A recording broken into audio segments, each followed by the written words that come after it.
there! Today, we're going to make our DIY family tree. Are you ready? We need the following materials. 1 colored cardboard paper that will serve as our background. 1 brown colored paper. This will serve as our trunk. Green colored paper for our leaves. A pair of scissors. A pencil for drawing. Glue. Colored markers.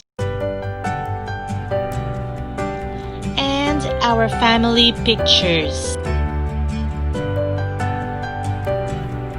First, let's draw the trunk on the brown colored paper.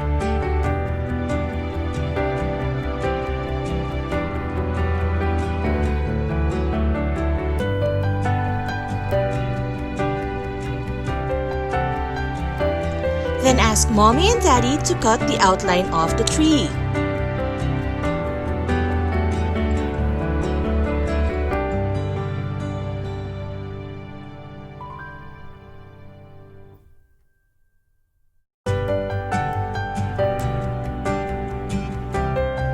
Now it's time to make our leaves.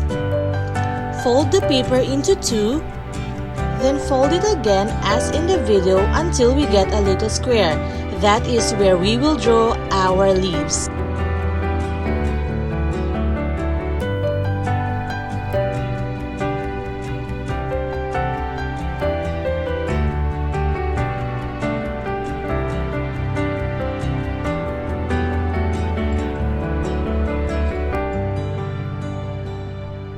Using a glue, we will paste our trunk on the black paper.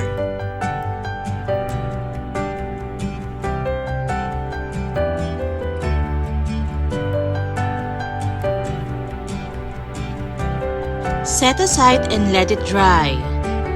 Now let's decorate our leaves.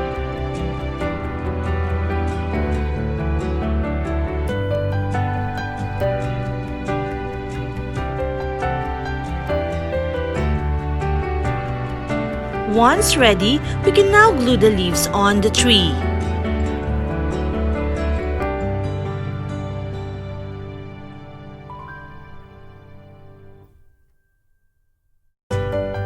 Now it's time to paste the pictures of our family on the tree. Let's start first with Grandpa. Grandpa likes gardening. I think he will love our family tree.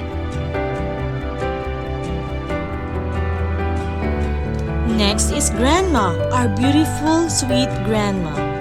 I wonder what she's cooking for lunch today. Next is my Uncle Joe. He loves playing football.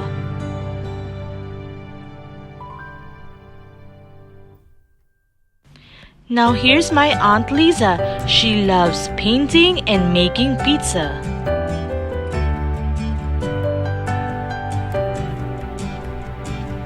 Here's my mommy who loves me so dearly.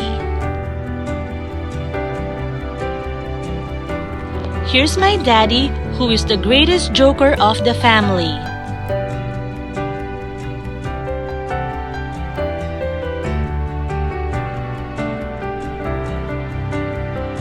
Here's my sister Sarah. She really looks like Grandma.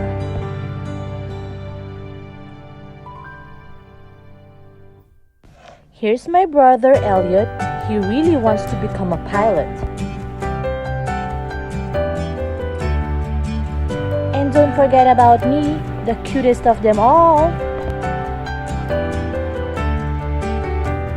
Now we're done. I'm ready to show my friends my family tree.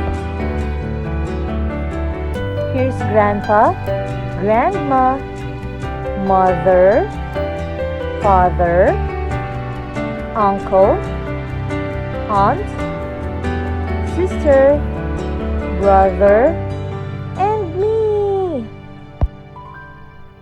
I hope you all enjoyed our video for today. Don't forget to like and subscribe. Thank you for watching.